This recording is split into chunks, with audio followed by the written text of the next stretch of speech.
Good evening, ladies and gentlemen. Happy Tuesday evening. Welcome to episode 2 of the Paddock Live. I'm your host, Nick Holmes, and I'm joined by him over there, Stefan Marsh. Around it. Yeah, well, a minute ago we were swapped around. There you go. The wrong side of the bed. Wrong side of the bed. There we go. So, yeah, good evening, everyone. Hope you're all well. Evening all. Yeah, here we go. Back to the gruesome twosome. How are we all doing? Look at this. Here you go. So this is the bit I like. This is when we get the comments coming through. Good evening, Jason Stone. How you doing? Hope you're well. So hi, everyone. We are back again. 3 weeks has passed already since the first episode. A huge shout out. Thank you, everyone, for joining us for the first episode with the RAF Motorsport team. Went down absolutely brilliantly, which is really good. And tonight we are going to be doing our ambassador special. So honestly, I don't know where it's gone. The fact that we're in December nearly, we haven't even done a live show yet with our ambassadors. And tonight we're actually going to be signing off and saying goodbye with them. So we're going to be joined. It's crazy, isn't it? How I mean, seeing all the race season's now done, other than the plum pudding. That is it. We have 2023 has completed it. So that is what tonight is going to be about. We're going to be catching up with 3 of our 4 ambassadors to see how their years have gone. Obviously, they have been fantastic years. They've all had their ups and downs and stuff like that. And then also we've got 2 amazing partners with us from Chris from All Square Racing Road. He's going to be coming on and talk about his year. And then we've got Jeremy Evans from Marketing Delivery. They'll be joining us in a bit. We're going to do a little news roundup just to see, kind of round off the year, really. There's not much else going on. There's lots of calendar changes. There's lots of little bits of news popping out. Different series is announcing that. I've noticed as well, there's already, entries are already opening for next year. Steph, we were talking today about, obviously, you're going to be doing mod Fords next year, aren't you? So, yeah. You've been showing me how busy that is already. So mental, absolutely mental. They finished the year and they're just, it's crazy. They're I think 3 rounds are already full up and they're into the reserves. I think the first round is, I think it's 16 reserves already, and it's just, it's crazy already how quickly they're filling out. That is mad. So hopefully, I mean, it shows how good racing's going to be next year. Yeah, well, anything to go on. So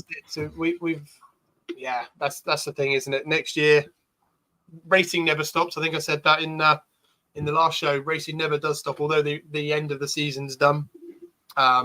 Obviously, now it's the fun part, isn't it? Everyone's prepping their cars. I've seen pictures of Jeremy's Civic. He's ready and itching to go. He's giggling in the background. I can see him. But yeah, everyone's cars are being pulled apart and things like that. So racing doesn't stop, does it, at all? All right, the track action doesn't continue, but yeah, builds are all going. I mean, we can't say much. You've got your car to build. Yeah, mine's in bits. Yours is in bits. Yours is mine's been in bits a long time now.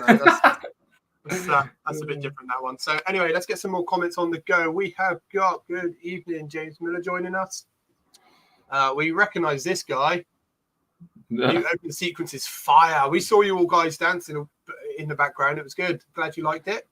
Duncan Harris, good evening. Good to have you back. Yeah, it is good to be back. And then we know who this young lady is. Good evening, Vicky. Hope you're well. Good evening, Vicky. Good evening. So again, guys, this is a live show. This is a show for all of you guys as well. So although we'll be yabbering throughout the evening, get your comments in. If there's anything you want to ask us, anything you want to ask our ambassadors or even our partners, obviously keep it semi-PC maybe. We'll see. But yeah, feel free, get your comments in. Come and join us. It's a bit of a knees up on a Tuesday night, isn't it? So for anyone who didn't see from the first show, we are back. We are doing the live show. We've had so many people asking us about it. This will be coming out every 3 weeks now. We one more by the end of the year, which I think is December 16th or 19th, something like that. And that is going to be our Christmas roundup. We're going to have Christmas jumpers. It's going to be a bit of a giggle, a bit of a laugh. Everyone can come along, bring your drinks. We'll just talk about 2023 and what we're looking forward to for 2024. So I've just seen some more comments popping up. Good evening, Alan. Hope you're well. Kane Lafferty, Team 303, like it. And there's Jeremy already in the background. Can we go racing yet? You say that. Someone said it the other day. It's like 5 months, isn't it, till we go racing? And Matt's going to go like that. Track day racing. How was that? What? Track day racing. Day racing. Yeah, we go to a track day and not race. Don't race on a track day. You can't win a track day. We all know that. Apparently. Actually, Steph, I was going to do our news in order, but to be fair, talking of track days, I noticed, and somebody else has already, it was spotted on Facebook, that Donington Park, seemingly the dates that they've already released for 2024, have dropped their noise levels from 98 decibels down to 95 decibels. You made a valid point, Steph, in the backstage. It's next to a bloody airport. Yeah, I mean, if this is true, it's very bizarre. Yeah. Unless someone knows some more info than we know. Obviously, we've just seen what we saw on Facebook, so we don't really know. But it's very odd if they've dropped it when you're woken up all the way through the night when you stay at Donington Park with massive airplanes going over. But yeah, hey, interesting. The best comment ruin the fun. One comment that really stuck out for me was the fact that some guy had spent all year trying to get his car to 98 decibels. Finally got it on his last track day of the year. And now they dropped it to 95. So, sucks a little bit. But yeah, so obviously, guys, if anyone knows maybe why that has happened, who knows? I don't know. Is it something we're going to see next year? Obviously, as we go on with making things more economical and more friendly, are we going to be getting loads more, boring things? Yeah, restrictions. Well, we call it boring things, you know that, but obviously councils and local residents and stuff like that are always going to try and put the boot into us track day race day people, aren't they? So hopefully not, and hopefully there's quick fixes around it. But yeah, we'll see that. But right, we're going to go through just some news that we've seen over the last couple of weeks. Just some things to look forward to for 2024. Obviously, it's only around the corner. We've seen that the MGCC has joined the CSCC for 2024. So that's a good little move for those guys. Nice. We've also seen that the Legends Race Series next year will be celebrating their 30th anniversary. And we've seen they're going to be supporting the BTCC for a minimum of 3 races next year. So that's pretty big for them. We love the Legends.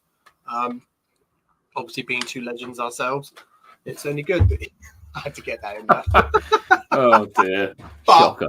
How cool is that, though? So, obviously, the Legends Racing. If you haven't seen it, for anyone who hasn't seen the little Legends Racing, it's fantastic to watch.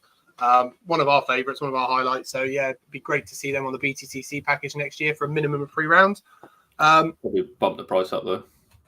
It does. You get Toka tax, unfortunately. I think with anything you do, anything you join on Toka, you'll get Toka tax. But the fact is, the racing's better than the British touring cars. So more enjoyment for us. More enjoyment for us guys, isn't it, to watch it? So, but yeah, that's good. Also, the ever popular TTCR. Obviously, you've seen it's going to be supporting TCR next year. They have also next year they've got a deal now, so they're going to be running Dureza tires, and they're going to be allocated 16 tires throughout the season. So, a decent way of looking at keeping costs down. For obviously, motorsport costs are rising by the minute. So that'd be good to see how that goes. I know it's a popular one this year with about 20 plus builds, but I'm seeing so many of these being built at the moment. We'll come to it in a minute. We went to the BRSCCs driven by racing a couple of weeks back, and there was honestly the queue to test the TTCR cars was huge. So very popular series. Or now championships. It'll be a championship status next year. So yeah, fingers crossed. It'd be good. We like championships that kind of hold off on spending so much money. So some of them obviously people will be buying tires every single round, brand new tires in every single session, brand new brake pads, brand new this, brand new, and to the fellow club racer, some people just can't keep up with those kind of things. So. Fingers crossed. Makes it more fair and competitive, doesn't it? Well, yeah. So obviously, Mini Club Sport did something similar to that this year. So it'll be good to Emma will be on later on. Hopefully, we'll have a little chat with her, see how that tire allocation setup seemed to work. It's quite a good idea, I believe. Because obviously, brand fresh, sexy tires are an instant advantage for anyone. Now, I don't know about you guys. I could probably afford 1 set a year. All right, I'm only aiming to do one race next year, so that should be easy enough. But for the people that are doing full championships and things like that, it's it can get pricey. Well, look at when we did KAs, for instance. There was teams out there buying brand spanking new tires every single round, wasn't there? So yeah, just got a bit. Well, it was worse than that. It was every single session was a new settle. Well, this is very true. Well, again, we've got some fellow KA drivers within the ranks this evening, so we'll see what they think about that. What else have I got on my notes? So, Race of Remembrance happened since the last episode as well. Fantastic event. We were watching it eagerly. It's something we might consider doing next year with our new set of ambassadors. Obviously, once we sign these guys off tonight, we'll be talking more about the 2024 ambassador program. But it's definitely on our radar. It looked hilarious fun. Obviously, the guys by doing the biathlon of foolishness looked hilarious, but the racing was brilliant as well. And obviously, it's all for a fantastic cause with Mission Motorsport. So just a big shout out as well. Just want to say to Rab Sport, the race winners for that. I actually got a test in their car at Driven by Racing the other week, and Gary Mitchell was very kind and took me out for a spin. So it was fantastic. So it was really good. And then whilst we're on the subject of it, Driven by Racing, guys. Obviously, we're seeing there's quite a few people watching this evening. Did anyone go to it? What did anyone think of it? I thought it was a pretty cool event. We have done a vlog on it. I was there for the day with the camera. For its first ever event, I thought it was pretty good. It was like a more, this is only my personal view on it, I think it was a more achievable, more sensible version of what used to be Motorsport Days. That's not happening this year for whatever reason, but I thought it was pretty good. I think it's got the legs that could be something pretty special. Obviously, it's very bespoke for BRSEC stuff. Now, we've spoken in the past about trying to do some kind of event that can get all clubs together. Obviously, that's it'd be like herding cats when it's left. But I think it was it's a great concept. I think the fact that you can get people that are keen to learn some more. They were doing Marshall Days. Silver Lake supplied a load of rescue cars so that the scrutineers could check over cars, and then they even had the rescue teams in there cutting mannequins out of cars and stuff like that, and testing different ways to get access to a car. Obviously, if you were to ever have a horrendous accident, I know you'll definitely be in safe hands watching the BRSCC guys doing what they were doing. It was really good. But yeah, I personally thought it was a brilliant event. It was free as well, which is mad when you think about it. And I got to go out in 3 different cars, so I was well chuffed for that. So, but yeah, guys, if anyone was there, just give us a shout. Let us know what you think. Pop up in the comments any pros, cons. Well worth it. But it was just, it was a nice little end of season roundup. Really, I thought it was some familiar faces we caught up with. So, but yeah, let us know what you think of it. It'd be interesting to see how that goes on in future years for sure. I think that's all I've got on my notes, Steph, for the news and things. Beautiful. Whoa, actually, no, I've got one more. Oh, it was so professional until that moment. Well, it's because I turned my page. On my note. So this is just a quickie, really. 2 days left of November. The end of November, the 30th. Quick maths. Is the end of our awards. The end of our awards. We've got the 7 awards on the go at the moment. Obviously, all the nominations are up now, so it is just a matter of going and liking, love hearting, thumbs upping your favourite nominees. Obviously, out of the 7 awards that are going on at the moment, there is some bloody close races going on there, that's for sure. So what we will do, I'll just go through them quickly. Obviously, if you want to go and vote for your favourite, then get on with it. So you've got 2 days left. In 2 days, we'll be taking them all down. I'll be counting up all the numbers. And then in probably the next show, if not beforehand, we'll probably announce who our winners are. So firstly, the first award we've got is obviously Driver of the Year. This one is actually sponsored by Marketing Delivery. Jeremy Evans is very kindly supporting whoever wins that one. So next year, they'll be getting a race entry fee courtesy of Marketing Delivery, which is absolutely fantastic. We thank you very much for that, Jeremy. I can see you in the background nodding away. You can come on and talk about that in a minute, so we'll just go through them all. Obviously, you then got the Best Series and Championship. There's a few close races on that one. We've got Save of the Year, which is always a favourite. Number 4, we got Best Looking Car of this year. And then number 5, best looking grid, which is again another close race. I know my favourite in that one, but I'm not allowed to say. And then we've got individual unsung hero. Obviously, every year we've ever done the unsung hero award. It's usually awarded to the marshals and recovery crews and everyone that does organised racing. But for this year, we've gone for a particular individual. And again, that's another close one. And then a new one for this year is photographer of the year. There's some very, very popular names on there. And again, it's very close. So like I say, if you're in there, if you're in that nomination group, you've got 2 more days to share it. If you're close, I can tell you now the driver of the year is very close. So you've got 2 more days to spam the hell out of it. And then that is it. We are closing it. And then we'll announce the winners very shortly after that. So that is it. That is it. That's all my news and announcements. Where do people go to vote, Nick? So if they want to vote, they head over to the Paddock Facebook group. There, I did put a link up yesterday, but I could put another link up for anyone that is interested. And all of the awards are pinned at the top of the page. So you just click on whichever one you want to vote. And you can vote for as many as you want, by the way. But yeah, it's just a simple like, love, heart, smiley face, whatever. All of them will just count towards one vote for your particular person. So yeah, good luck everybody who is involved with it. And yeah, one more shout out actually. Uncle Luke's will be supplying all the trophies for our seven awards. So yeah, you also get a shiny trophy out of it. Beautiful. All love a trophy. Everybody loves a trophy. This is not why we. This is what we do. This is why we do what we do, isn't it? We go out and win a £15 plastic trophy. Look at you, Steph. You're collecting them like there's no tomorrow. Yeah. Yeah. Look at this. I don't think. Well, let's not get too ahead of ourselves, shall we? Why not? You won one on your first outing in the Focus. True. I did. Yeah. I did. Yeah. So, that was more luck than me. Well, it was a Ford meet, wasn't it? So I guess more Fords broke down than yours. You just got to thank that Fords aren't very reliable. Well, right then. So, shall we get into the main meet of this evening? Yeah, let's go for it. I think, look at that. That wasn't bad time, actually. I said to the guys in the background that we'll probably go on at about 7:45. So, right, without further ado then, everybody, we are going to bring in... Do you want to do it or shall I do it?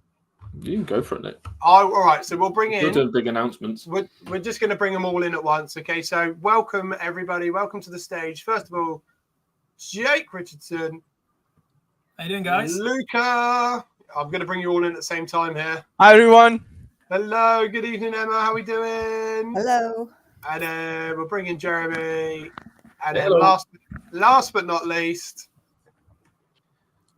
The main man. Chris from All Square Racing Road. Good evening, everybody. Now the screen's got a bit busy, isn't it?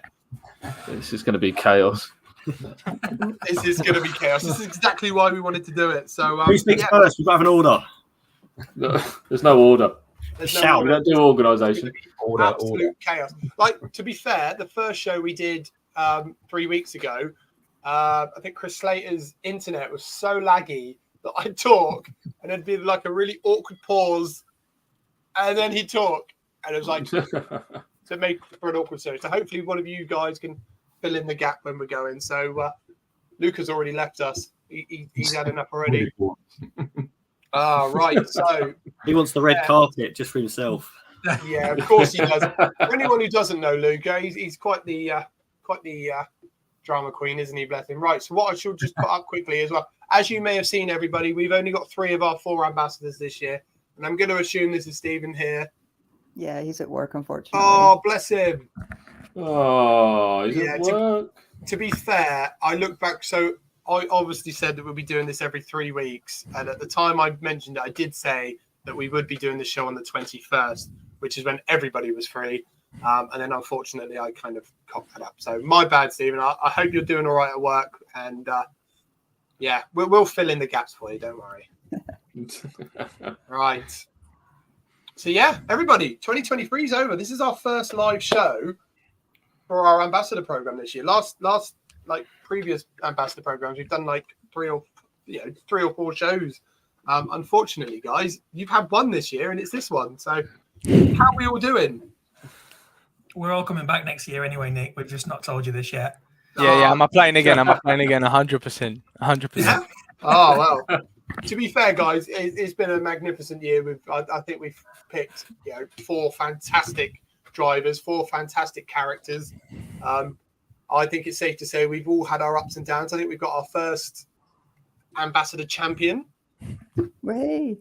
Thank you. Don't bring it up. No. That's all he's getting. That's his only highlight. Minor things. Nothing. We've had our first team effectively in Emma and Stephen as well. Yeah. Which is good. And then we've also had our first baby born as well, AJ. We have, yeah. This year has been one for many, many, many firsts, and it's been a great year. I can only apologise we've not had a chance to get to as many as races as we wanted to. As you know, me and Steph unfortunately work a lot of weekends, so it's sucked really. But obviously we all got to meet up when we did get a chance to. I think you guys all raced at one track together as well, didn't you, during the year? Or several? I think it was several, no? We had Hoxton. Yeah. It was nice to jump around in both of you. Yeah, so it's been a good year. So, we've not planned that. We just managed to get a good crossover throughout the year as it went on. So right, we've got a couple of comments coming up. So what I'll do is I'll just bring these up, and then what we'll do, we'll probably just hit one of you individually. You can talk about your years. We'll get some pictures up as well, and you can explain some of those for us. Actually, just going back to our tyre comment, Jeremy, that's a little tight, isn't it? Jeremy, who pays the bills? This is true. So for anyone who doesn't know and anyone who can't see the comment we've just put up here, we were just talking about tyres. Obviously, Jeremy's very fortunate that he has the senior KA team, which is obviously you guys, and then you are very fortunate to race against your lad as well, aren't you? So yeah, we've got dads versus lads racing. They have a KA, we have a KA, and we make sure the best gear goes on the senior one, of course, because we've got a weight disadvantage, so we need all the help we can get.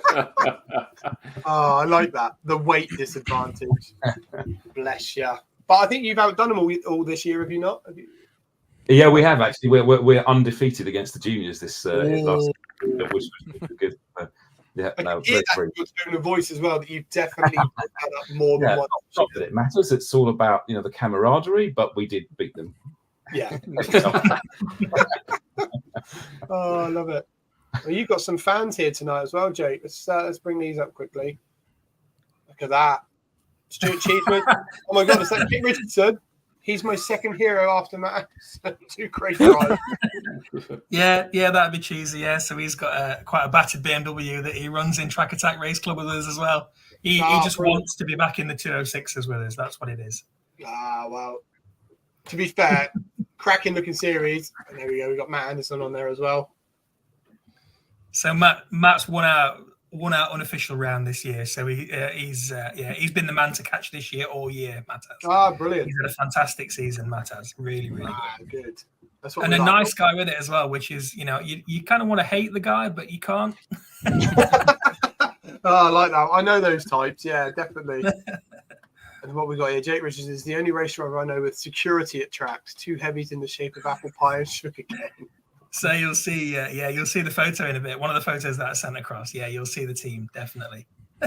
Let's see if I can find that. Actually, we got absolutely inundated with pictures from you guys. Thank you very much for sending them all across. It's been a mental year, though. Absolutely mental. It's been a crazy year, hasn't it? So would it be this picture here? There we go. Yeah, so that's part of Team 303. Yeah, so this was at Silverstone. Right at the end of the season. So my dad's always supporting. He's always there on the right-hand side. And then, Wayne and Kane, sugar cane and apple pie. So they're the two mechanics. They've been helping me out building the car. They've been putting it together when I've bashed it. They've, done all sorts of things. So, mad respect to those guys. They really helped me out this year. Awesome. Done plenty of drinking as well. Flipping hell, they are. Those are champions, guys. I spent one evening with them after a race, and there was good pace. Let's say proper driver pace. Costs me just as much in fuel as it does in rum, I think. That's the sign of a messy evening right there, isn't it? Yeah. Well then, Jake. So as we've started bringing up your photos first, then shall we discuss your year first? Obviously, let's go for it. Yeah. So realistically, then obviously it all started with an email to us. Probably about this time last year. It would have been, October time last year, probably, or slightly later. So I was just starting out. So I just got the idea that I wanted to start racing. I came out of track days. I've got a Caterham low-cost car kind of thing. I've got a Mark II Golf as well that I've been doing bits and pieces with. And I kind of got the bug. I wanted to start racing. Obviously, watching a lot of your guys' content, a lot of the live streams and the vlogs when Rob was running them as well. Watching, Danny DC2, all these other kind of videos, obviously Wolf Tracks guys. I thought, you know what, it's time to go. Let's bite the bullet. Let's find a series. And that's when I found the Track Attack 206 series, really, and applied for the ambassadorship. So, and the rest is history. It's been a mad year since then. It has. Like I say, you've definitely, I don't think there's anyone excusable this evening that's had a mad year. And I mean, we'll come to that as we're going along. So then obviously, we picked you guys, and then come February time, look at that. We all rocked up. We all descended upon Snetterton, didn't we? I love that photo of us lot. No one's looking at the camera. No. There was about 20 cameras there, though. That time. There was. Yeah. And look how cute we are. Look at us. Look at you all fresh-faced, ready to start your 2023 seasons. And no scratches on the car, same ring, no paint jobs, same bonnet, yeah? Yeah, exactly that. But same shell. Yeah, that, to be fair, actually, obviously we'll get to that. But yeah, that's obviously... There's little left of those cars since the start of the season. But yeah. Love it. No, it's been, like I say, it's been fantastic. Then obviously we got a few action shots here of you there, Jake. Here we go. Yeah, so that was my first proper race. So Cadwell, unfortunately for me, didn't go very well. I know Emma's going to probably talk about that a little bit in a second as well, because she had quite a similar experience. But Cadwell was a weird one for me. This was shot at Pembrey, so it was my first proper race, really. Kind of towards the back of the grade, started off and just did a lot of learning that weekend. It was super hot as well. It was a red hot weekend. But yeah, it was great. Really, really good. All the Welsh fans are just bonkers as well. Do you know what? Never been to Pembrey. Never. And the truck racing was there. The surface is rough. Like Pembrey's quite a rough surface. It eats tyres. It's hard on the car. A bit like Anglesey. It's quite hard on the car. But the truck racing there was just bonkers to watch. Yeah, like, absolutely bonkers to watch. But yeah, to be fair, if you guys have to follow them out, they always leave quite the oily, filmy mess, don't they? Everywhere. It's water cool breaks as well, isn't it? So there's, if you've got a bit of a cooler day, there's bits of water everywhere, bits of rubber everywhere. So yeah, can be a bit of good fun. But yeah, that was a good weekend. That. Yeah, really, really that's what we like. Well, talking of good weekends, obviously you mentioned Cadwell. Yeah. And there's a picture here I want to talk about, because I don't ever remember. I never heard the outcome of this, like what actually happened. So, do you care to explain what's happened here, just for our viewers? By the way, this is the front end of Jake's 206 missing. What the happened there, right? It was just horrific. Sorry, I should have pre-warned you that picture. No, that's it now. You've set me back into this spiral now, yeah. No, it was saying that on the weekend we we'll talk about it afterwards. Second time I'd driven Cadwell. The first time I'd driven Cadwell, I bumped the wall at Barn Corner in November, I think it was, after or just before we were doing the track day with you guys. So that had kind of put me on edge a little bit. And then, going into Cadwell, first race of the season, I managed to blow the engine up. I managed to throw a rod through the front and the back of the block, which I think you'll probably sympathise with that. Only proper racing drivers know how to do that, mate. Just coming down off the top of the mountain, I managed to just throw a rod through the front and the back of the block. So that was it was pretty bad. And I managed to limp the car. Just coast the car sort of off onto the grass and managed to get it to the bottom of the entry slip road into the paddock. Yeah. And then the tow truck drivers came around and proceeded to rip the front off the car. So it was a bit of a awkward situation. So they strapped it to the front of the car, strapped it to the towing eye, and then just took off up the hill like a bat out of hell, and just ripped the front off the car. Just torn the whole front off, didn't they? So it just went from bad to worse. But the company that it happened to, it was just one of those freak things. It was just a bit of a nightmare weekend for them as well, I think. And I spoke to the guys afterwards. Everybody was super apologetic. Obviously, it ruined the weekend for me, but everybody's super apologetic. And they actually helped me put the car back together in the end. Oh, that's good then. So, so it was just one of those things, it's all had a pretty positive outcome, afterwards. But at the time it was, I think we were considering, before I was considering sat in the car because I knew what had gone wrong. I was thinking I can probably get home, get the spare engine and get it back to the track ready to race on the Sunday. And I'd got apple pie and I'd got Super Cane with me as well to give me a hand. But then when that happened, there was no chance really of that. So no, shame. Like I say, I remember the group chat blowing up, and like you definitely weren't the happiest of people. Obviously, we were trying every which way to try and get the car back together, or trying to get things to you. But it's just it's definitely a freak accident, wasn't it? Really, it's not something it's not something I've witnessed before. So it's a shame, but obviously these guys are in the heat of it as well, aren't they? So got to get the car off the circuit, as quick as they can, keep the sessions running, everything else. Mistakes happen, just never mind. But I say they did put it right, so fair. That's the main thing. So obviously the last I really heard of it was the fact that it was all just, it was a bit all over the place. But let's look at happier pictures, shall we? So I love this picture. It's definitely one of my favourite pictures for sure.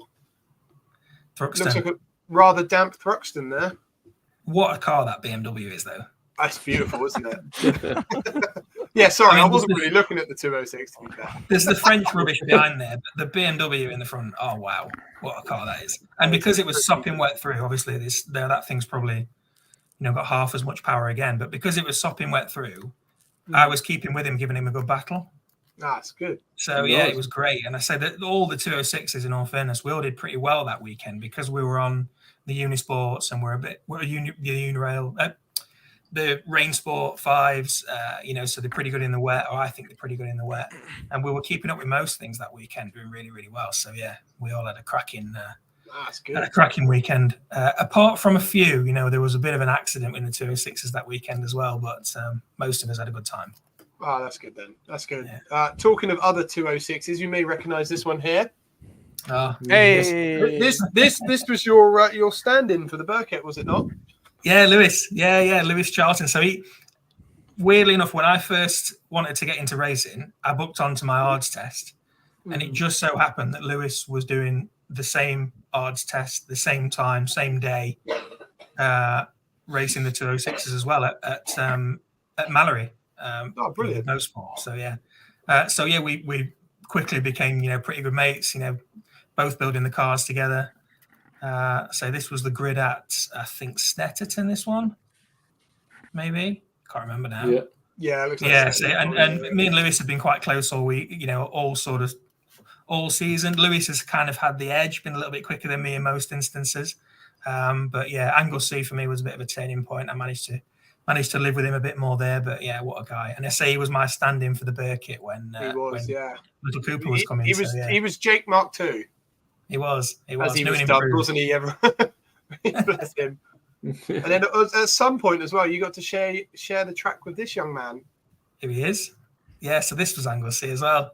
So this is Luca showing me the ropes, really. Coaching session, secret coaching session, like next level. Secret coaching session. So we just so happened to be racing the same weekend at Anglesey, and we had combined practice.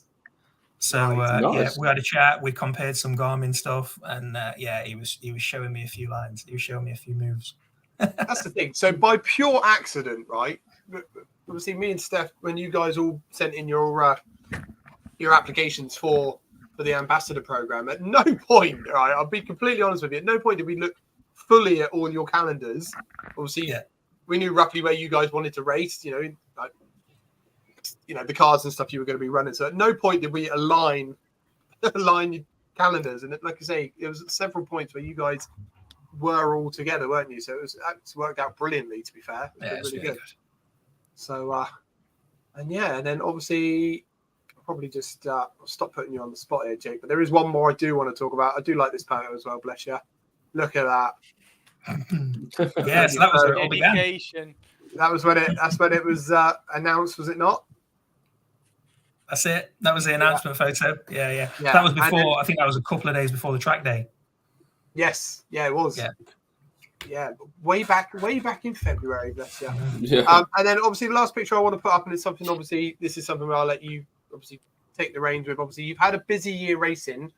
And as it's been mentioned already, you actually became a new dad this year. Yeah. So firstly, congratulations. Well done, mate. That's racing over forever. No, not at all. Was it one and only season? Yeah. The sleep deprivation is pretty real. I'm not going to lie. There you go. So obviously this was, you recently announced this partnership here with the Emily Harris Foundation. That's it. Yeah. So Cooper was born 8 weeks premature, and he ended up in the neonatal unit at Kingsmill Hospital. So he was a tiny little guy. He was just under £3. He's now £6.2, something like that. So he's doubled his weight. Bless him. He's eating like his dad. But yeah, so we ended up. We were 8 weeks in there. We lived in there in one of the flats that the Emily Harris Foundation helps to support. So what this charity is it supports some of the NHS staff, so nurses and midwives, for doing additional courses and things like that, like further experience courses. But then it also supports the new mums and dads in this neonatal unit as well. So they're just around the corner from me. Ironically, they live just around the corner from me, which I didn't realise until very recently. So I reached out to the lady and I said, look, let's do something next year. Let's try and, broaden the Emily Harris name to a different kind of audience, a new audience. And let's try and do something with some race tickets and, try and get a different group of people on their social media as well. So if you want to give them a follow, they run all sorts of different giveaways and bits and pieces throughout the year. Fantastic cause. And give them a follow, please. Yeah, no, that's brilliant, mate. That's, like I say, if you've got any links or anything, you could send us over. We can always post them up, especially in the information afterwards, after the show. Because obviously this show will go out on Spotify and other podcast platforms afterwards for everybody to listen to as well. So right. So let's just catch up with some more comments. Let's where we got here. So I say you're definitely very, very popular. Stuart Cheeseman, Cadwell. Yeah. Love it. So Stuart had the same Cadwell. So he managed. I forget what engine he got in. Then he's got an E36. He's got an E36 coupe, and he blew his engine up at Cadwell as well. Bloody hell! So it was a mad weekend for Track Attack. Really, for most of the drivers had a mad weekend. But that's not good. I'm sure a fair few people will share Kane's view on a race weekend for sure. Not that we condone racing under the influence at all. Of course. After celebrations after me. Yes, celebrations after, absolutely. But so no, all in all, then, how's your first season been of racing? Obviously, aside from being a Club Racing UK ambassador, any hints, tips, or anything if anyone's listening? Yeah, well, I got asked this the other day actually, and I got asked this in the Discord server for the E-Coupe Cup, which I'm sure Luca will talk about in a minute. But what a young guy asked me is joining Fiestas, I think, next year. Mm-hmm. And he said, have you got any tips? And I said, be the first one in the scrutineering queue. I said, because, if there's anything they're going to pick you up on, if there's anything that, any little niggles and changes, you've got the maximum time you can to put it right. And that's one thing I quickly learned. Like, I had at Silverstone, my isolator switch just disintegrated. Like 2 minutes before, 2 minutes before going to go and get tested, it just disintegrated. So be the first one in the scrutineering queue. Yeah, that's great advice. That is. We had a similar at Burkett, didn't we, Steph? You bought a brand new, and it's not the first time it's happened to us either. No. You bought a brand new LED rain light. Yeah. And it failed by the time what was it? The first time you'd used it? Because I didn't get scrutiny at the first round, so I never turned it on. The first time I turned it on, and most of the LEDs are out. That is actually really great advice, that, Jake. So cheers for that, buddy. But the year's been phenomenal. I say it's good year. It's been mad. And the 206ers, you know, track attack, it's been the perfect season and the perfect group of guys to get involved with. You know, Paul Rice and Matt and Stuart, obviously they're all been on the chat here. You know, they've all been dead helpful with setting the car up. Obviously, I built this car with my dad and you know, a few of the other guys as well.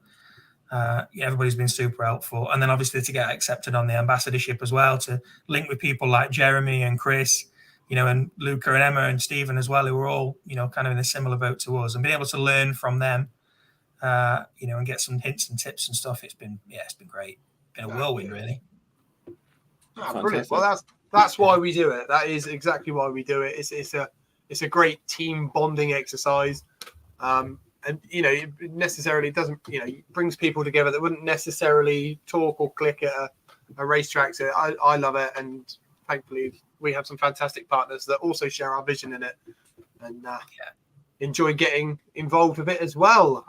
Right. Anyone want to put their hand up? Who wants to be next? Obviously, we'll do a, you know, 2024 plans together a little bit later on. But anyone else who wants to talk about their seasons next? Luca's voting for Emma. Oh, are we voting for me, are we? Shall we go with Since we're on the Cadwell theme. Since we're on the Cadwell theme. We've not actually sent you any pictures from that because there's nothing to take photos of, really. Okay, so there's no photos, but obviously, yeah, Cadwell wasn't overly successful for yourself either, was it? No, we didn't even get to start the race because we went testing the day before. And it was all going well. It was on our second session, I think. And then just coming down gooseneck, a brake caliper bolt came off and stuck on my rear driver's brake and spun me out into the barrier. Oh, no. And that was actually what looked like, you know, you went into the barrier fairly hard, didn't you? But it didn't look overly dramatic, I'd say. No, we thought it was okay. And we were like, yeah, both myself and my instructor, Tom, we were great. Nobody was injured. That was the main thing. We got it back to the paddock. We kind of like looked it over. It looked pretty fixable. We needed a few bits and pieces. Then this is one thing of what we love about the Mini Challenge Club Sport grid. Like everyone is super helpful and everyone was like trying to rally around. Like, what can you get? Can we help you out? Blah, blah, blah, that kind of thing. So we're borrowing parts from Arrive, like huge thanks to them. And then there's other people going to get parts from down in near London for us, all trying to get it ready for like racing the next day. And it wasn't until we tried to put the bonnet on and it was squint. And then we realized the chassis light had a slight kink in it. And we're like, game over. Game over, yeah. Fully bent the car. So for anyone who is watching, we'll just put up a couple of pictures of Wolf Track Emma's Mini here.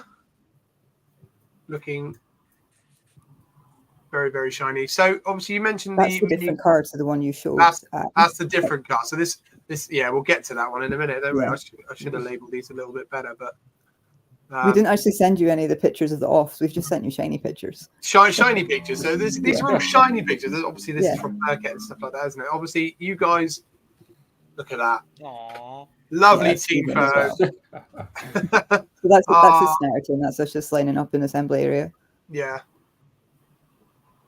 But so how's your year been then? Obviously, Cadwell started pretty badly. It's been like a bit of a roller coaster, and it's a bit ironic because that's what you guys do. But so it started off obviously at Snetterton with you guys. That was great. We were all like full of confidence. We did testing at Croft, which is one of our favorite tracks, and that went really well. It's the first time we'd ever used the diff, and I absolutely loved that because last year when we were doing road sports and I did a hill climb as well, the passenger side front wheel was just spinning up all the time, and it was like we really need a diff to get any sort of decent times out of this car.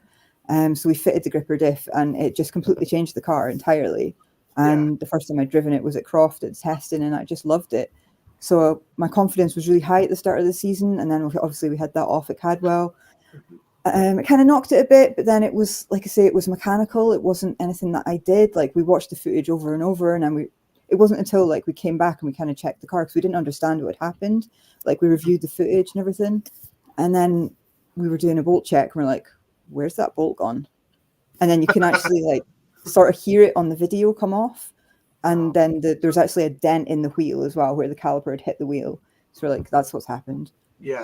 Problem is that stuff just happens It's so quickly, yeah. Click of a finger, there's nothing you can do. Especially coming in towards the gooseneck, isn't it? That's Yeah, for anyone who's driven Cadwell. It's the narrowest part of Cadwell, really. Yeah, and it's fast as well. So there's no let up. I think we've all fallen. Have we all fallen victim at the gooseneck or some way or the other? I've got very out of shape through there before. Yeah, but I've not been back at Cadwell since. But I love the track, so we'll definitely. It's a great looking track, isn't it? It's like, but it's the mini version of your backing picture there, isn't it? A little bit. That's what it's the UK version. The UK Nürburgring, as they call it, isn't it? The British green hell. The British green hell, absolutely. So we'll bring up some more photos. Look at this, looking like I say, they are very shiny, fast photos, aren't they? Yeah, so that's at Blighton. So we had a motorsport invitational day thanks to Driving with Nico. And he invited myself, Stephen, and a couple of other guys from the Mini Club Sport Championship, and we just had a day along with our sponsors. Some of our friends and family got to come in the car just for passenger laps, and obviously we got a chance to do rolling shots on the track as well, which was awesome. Yeah, some cracking photos on it. Yeah, it was a great day, and we actually ended up getting some new sponsors on that day as well, which we're really appreciative of. So yeah, it was a good day out, and that was like right before one of our next races as well. So it was good timing for us. No, that's awesome. That is really good. So obviously you joined the Mini Club Sport Challenge this year. Yeah. It was actually its first year, was it not? Yeah, it was. How have you found that this year? We've been watching it.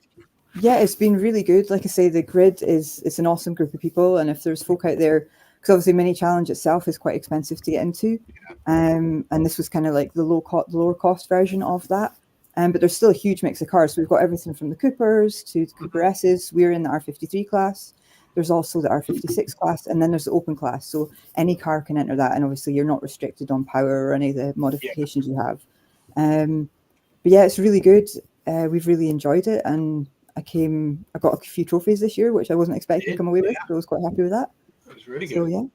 No, I like it. So obviously I mentioned before we came on, obviously you're talking about the TTCR championship having tyre allocations for next year. How did you find that? Because that's something that the Mini Club Sport do, isn't it? You're allocating a particular amount of tyres.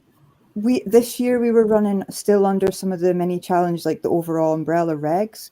So we had to use the Derezas, and we were like, we were only allowed to use 15 per season as well. Again, it was to keep the costs low. That was the whole point. And then we had wet tires as well. They were Goodyears, so you could buy up to 15, and then you had to scan them in like every round, like every race, and you had to like have certain amounts at certain races and stuff. And by the end, you were only allowed to use like 4 per race and stuff like that. So it was quite strict. It was new to us, and then at the start of the year, everyone was like forgetting to like scan their barcodes and stuff. So our scrutineer was kind of keeping on top of us to remind us all to do it beforehand, before we start the racing or anything. But yeah, it was something to get used to, really. So it was different. But the racing looked brilliant. I mean, as I say, it was I think you had probably on average about 25 to 30 minis. I think most. Yeah, it's an awesome grid to watch. Like we actually ended up watching Cadwell because, like I say, we didn't take part in it ourselves. And that was the first time that any one of us had been out on the track as a group, and it looked really great. It's just watching all the minis going round. Yeah. So yeah, I was just gutted that I couldn't actually go out and race. I'm going to say it. My inner Nick can't put it in, but was there like supercharger belts and stuff flying everywhere? No, that was only Snetterton. That was just Steph's fault. He touched my car. Yeah, so I bring that curse to a Mini, I'm afraid. Excuse me. But no, overall good year for you guys, really, wasn't it? I mean, there was then, I don't know, like I say, you've only sent me shiny pictures, but there was a little incident at Thruxton.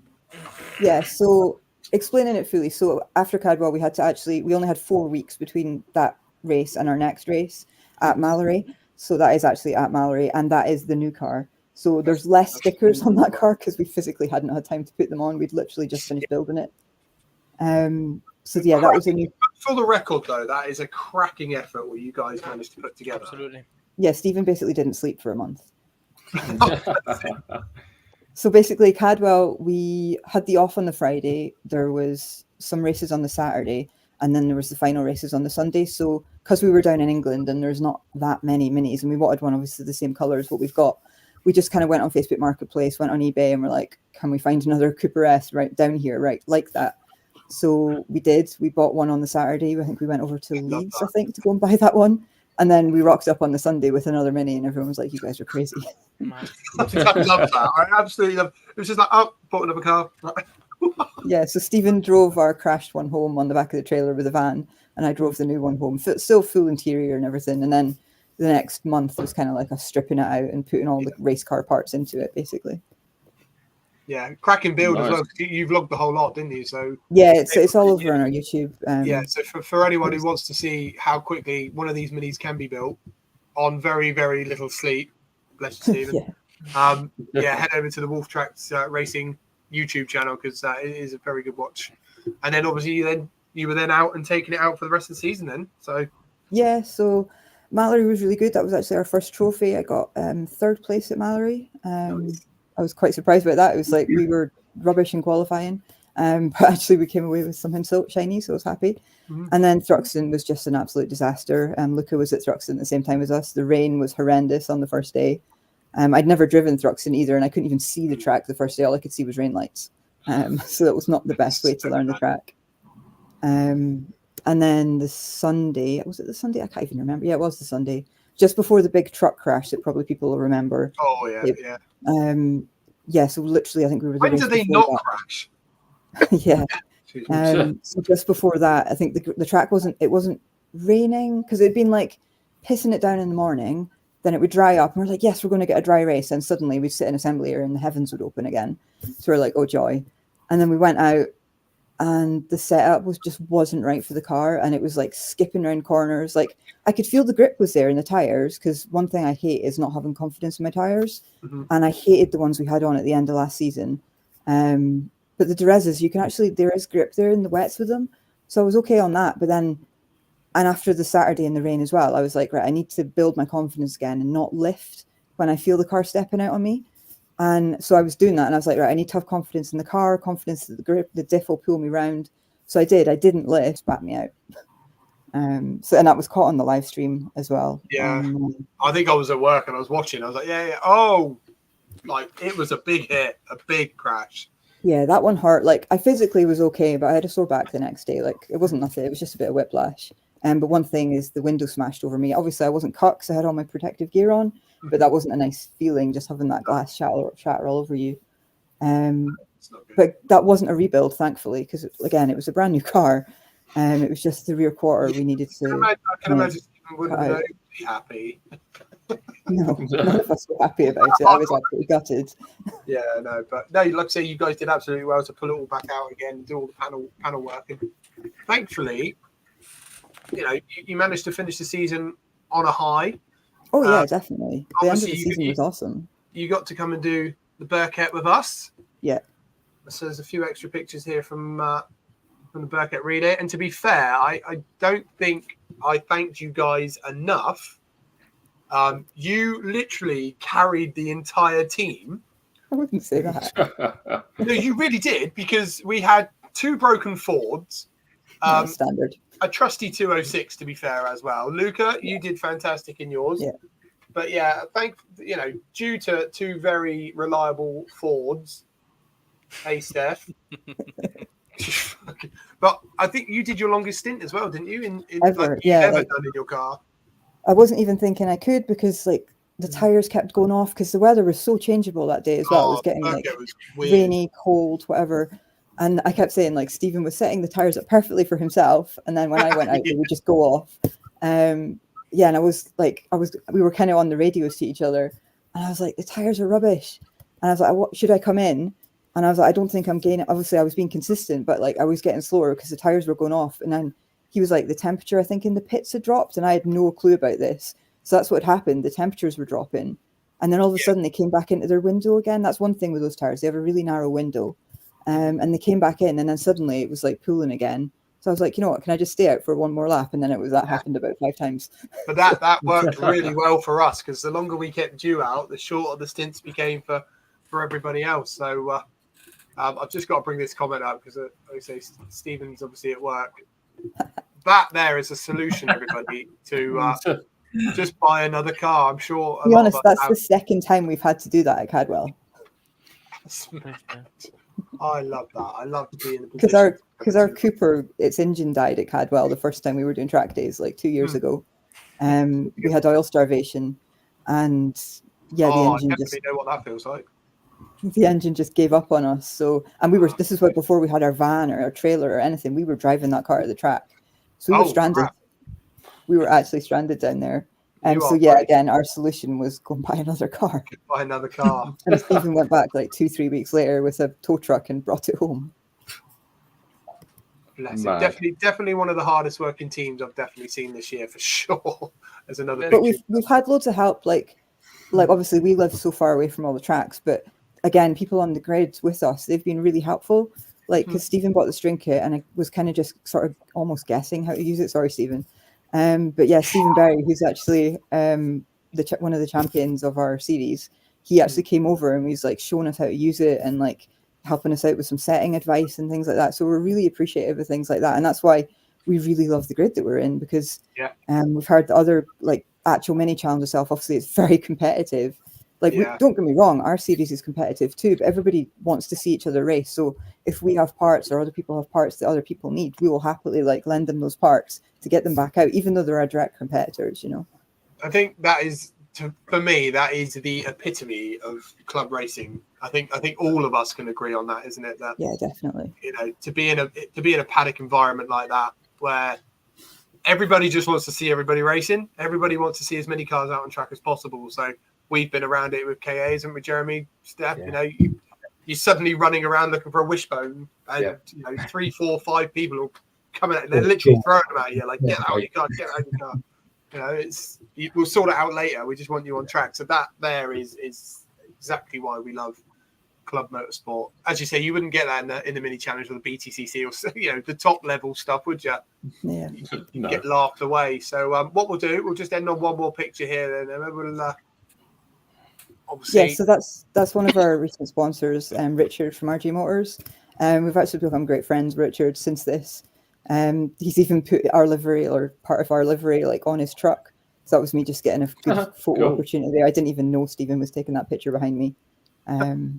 So yes, Richard's come along to the last 2 or 3 races we've had this year. So it's been really great to have him along with us. So yeah, shout out to Richard if you're watching. That does show that again. You know, the more you're out there, the more you're doing your vlogs and things like that. It does attract companies to come on board, and so overall, pretty good year for yourselves. Yeah, definitely, and thank you so much for having us at Burkett. That was definitely one of the highlights of the year. Like, we'd always wanted to do it and just didn't think it was obtainable for like a wee team like us. But it was great to be part of the bigger Club Racing UK team. So again, I think what we need to be, you know, very appreciative of. How long did it take you guys to drive down to Silverstone? I think it was a 9 or 10 hour drive. That is bonkers. That is absolutely bonkers. For a 6-hour race and then drive all the way home again. No, we didn't drive in one yet. We stayed over somewhere. I think we should do a trophy next year for the most dedicated team for sure. Most mileage covered in a year, definitely. Yeah, Sure. Absolutely right. Well, so what we'll do then? Thank you very much for that. We'll, like I say, we'll talk about 2024 seasons as we go. Who wants to volunteer next? Shall we? I've got to say, it's really weird having Luca in a room and being so quiet. Yeah, he's doing so well over there. Go on, Luca. Now's your chance. But I'm shaking, trying to maintain silence. I'm not used to being this quiet. Usually, I'm speaking to myself and not to my neighbors when I'm bored, just to see what they're doing. But yeah, no, I'm alright. I'm right. It's freezing. Right then. So, well, there he is, everybody. Shall we talk to Luca about how your year's been? Because let's be honest, you've had a pretty special year. You have, haven't you? It's been very nice. I had a blast of a year. I loved it. It's been ups and downs, on and off track. There we go. That's me pointing the finger at the sky. I am not just sure. For the record, for our audio listeners, it's the number one finger. For once, it's actually the number one finger. So everybody relax. But yeah, I'm not sure where the picture was taken. I think it was Snetterton, very likely. But yeah, I had a massive season, honestly. I remember I forgot to send it over to you, but I remember at the start of the season, I was gathering the sponsors and I was getting the season ready. Me and Alex Kersley, my team manager, were like chatting together about the bits to add to the new car, the liveries and everything. Here's the man. That's one of my favorite pictures. There's the man. Together on the podium, me crying like a baby after 2 years of work together, coronating the dream of giving him a constructor championship, let's say. Yeah. But yeah, no, it's been a great season, not an easy one. Although there's been very favorable moments for me, it's definitely not been an easy one. But I remember, as I said, I was gathering the sponsors and getting ready with Alex and sending you guys a message at the time after meeting you throughout the season and meeting you again at NEC Birmingham when Alex's car was still being assembled. I think I've got a picture somewhere. But yeah. And I remember sending you one of my, one of those sharing posts, my goals for the year, which was, winning my series and then getting the Club Racing UK ambassador sponsorship. And I cannot say it, but I was just waffling, I was just there. I didn't even know you guys were going to see the messages. So a year later... You'll be surprised what we see, mate. Fair enough. But apart from these very good news, it's nice a year later. At the end of this incredibly quick path, like a year flew for me. I don't know about you guys, but literally it felt like it was yesterday that I was getting ready everything again for me. the start. And I know we say it all. I think everybody says it. I think it's a typically British thing to say, is it not? It's like, oh, where has the year gone? We all say it, but it literally does feel like a couple of weeks ago we were all stood here at Snetterton. Yeah, but like 9 months ago, wasn't it? Nearly 10 months ago. Something like that. Ridiculous. It was the tail end of February, wasn't it? Ridiculous. You had your first EP3 ride, didn't you, Nick? Sorry? That was your first EP3 ride. It was actually, yeah. So, for the record, I keep putting this picture up here, but to the right of Jake there, we did have some neighbours, and that was you, Jeremy, was it not? You were testing this machine, and then at the same time you were out playing in your car. Yeah. We had the full there we go. Yeah, EP3 here. And to be fair, you did take my virginity in an EP3. We did. We popped your cherry. You popped my EP3 cherry. So you went very quiet at certain points in that lap, I have to say. It was bloody fast. That's why. I'm still not. I don't know. Maybe when I drive one, I might become a Honda fan. But that's a hint. We'll see. Yeah, yeah. I need to have a go. Next year, Nick's got a little more subtle these days. Oh, this is a new show, Steph. This isn't the old Nick begging for a drive malarkey again. Everyone got bored of that one. He's going to food poison Phil at the next test day, and Nick will drive the next day. Yeah. Oh, what a great idea! What an absolutely great idea that would be. But yeah, so coming back to yourself, Luca. Obviously, we've got some more pictures of your car here. I've got to say, that is a pretty good looking car. That. Thank you so much, man. There's a funny story about the car. So, because of the color, I designed myself with a couple of friends of mine in South Africa, the car and everything that you see, the race suits, the posters, all the little bits and pieces come from my laptop. And I got some people to polish the design to be able to apply them and transform it in car design. And this year I wanted to go for something nice. Now I have my color palette, the usual one, the black, white, and yellow, goldish sort of color. And this year, when we finished to wrap it with these sticks at Alex's owning, we were like, wait a minute, it looks like a wasp.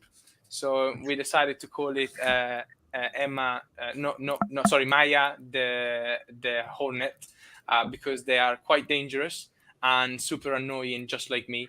So so we went for the name Maya the Hornet, and yeah, it's been a fun season. I mistreated her a little bit. I'm gonna confess here in the live stream that there's been a little bit of a money shift during Thruxton testing, which cost us an engine, and I pretended that it was probably something that I wasn't aware of, which I was up until the engine destroyed itself on the way out of the pit lane. But I have no idea what damage it is. I wish I could be like Emma or Jake or you guys, like, oh, it was the rod of the piston of the gearbox of the head gasket that broke. The car goes boom for me, and it just went kaput, and I found myself stuck in the pit lane. So that's all I can tell you. And we had to change an engine for that. But that I love. I love the fact that everybody. So that's actually quite a good thing to come on to. That everybody thinks that you need to be mechanically minded and you need to do, you need to be savvy with a spanner to go racing. You actually don't. I'm not saying you're not savvy with a spanner, but I'm the same. I tinker with stuff, but I couldn't tell you. I'm rubbish with stuff like that. But it just shows, you can rock up, drive fast, and win championships, and yet still not really know what you're doing. I mean, I know the basics, I think what any kid could draw, so I can distinguish if it's the tire that popped up, or if there's something wrong with the gearbox. And I can hold Alex's spanner while he works on the car, but I don't ever ask. And I can change tires, but don't ever ask me to like take a cable, like. And that's the beauty of also club racing, because I'm learning a lot, And one thing that I've noticed is that the more I understand the little bits that I need to understand as a driver on what's happening behind the steering wheel, behind the cockpit, the better you can understand how to drive. For example, this year I got a little bit more understanding how a differential works in my car, thanks to Alex, and I got a bit more out of the exits thanks to the rotation of it. So there's a lot of stuff that you learn as you go. Obviously, I've always loved cars. I've always loved racing cars in particular. I've never worked on cars in my life, never mechanic, but it's nice that, sometimes I get to be there, and helping out changing a tire when, changing a couple of bolts, and stuff like that. Just holding a spanner, because that's a side that we should speak more about in club racing and racing in general. The beauty of this sport is also in the garages when people work on the cars. And we've heard Emma's story, Jake's story about last minute repairs, desperate making sure that you can get back racing, and that's effort that needs to be respected. So we have a prime guy right down at the bottom. Let me point the right way. In Chris, I mean, you know what it's like, Chris, in the heat of it, and you're having to quickly set up a car, and obviously we'll come to your season in a little bit, but. Yeah, no, I know what you mean, mate. I know what you mean. Yeah, you've got to be thankful for your friends and family and whoever comes along and helps you. Then, you can't do it without them. So it's always nice for Luca praising his guys and Emma saying about Stephen's efforts and Jake and his guys. So, yeah, everyone plays their part. Yeah, no, definitely. Absolutely do that. To be fair, I think this pretty much sums up you a little bit, Luca, doesn't it? So Matt's put here, Matt met you this year. Nice to meet you, Matt. And a top guy. I think I'm probably not the only one that echoes that, but you are certainly a character within the club racing fraternity. I've just got to put this up as well, Chris. Obviously, mostly your wife. Yeah. Can you mute her? Sorry, no, I'm joking. But if you want future comments, I'll just ignore if you want. But you just give me that wink or something like that, so I know. Yeah. Luca, are you racing in the Coupe Cup again next year? So here's the thing. I'm keeping my options open. There's talks. I'm the kind of guy that until everything is fully confirmed, doesn't really waffle about stuff. But this one we used to have like a massive number 1 instead of the 28 on the side. I'm thinking to race as a 281 next year and have like a new livery. There's a couple of ideas. I don't know if I should change the yellow with the gold for this year, exact livery, or go for the golden spoiler, stealing it from Wayne Rocket as hold on. After 3 years. Look at it. Oh yeah, so that's my picture. Look at it. I think that sums up the Coupe Cup paddock in a picture. That's my arch nemesis this year. The vice champion, 2 times champion of the Coupe Cup, where we've basically ended up at last race, and I would say the last corners to decide the outcome of the championship. So he's giving me a great time and a hard time, and I hope he's watching, because depending on what's going to happen next year, I might be able to come back and defend for the title. But there's talks about new stuff, so I want to see how The thing is, what we've got to remember now is obviously Luca is a champion, and therefore we've had to pay him to be on the show. And not only that, we had to go through very large contractual businesses and things like that. We can only have him for a very short period of time now that he's like super famous. And I'm receiving special pictures and pasta as a payment for from Club Racing UK, and yeah. Oh, that's another lovely picture. That's I love that picture. the end of race 1, where I just won. I stopped crying, and thankfully the wind brushed the tears away. And that was the winner's car after I won the race. And with that race, I managed to bag the series with that. And we should just say though, like obviously we bring up that picture of Wayne again. He's no mean feat, is it? It's like Wayne is a very handy driver.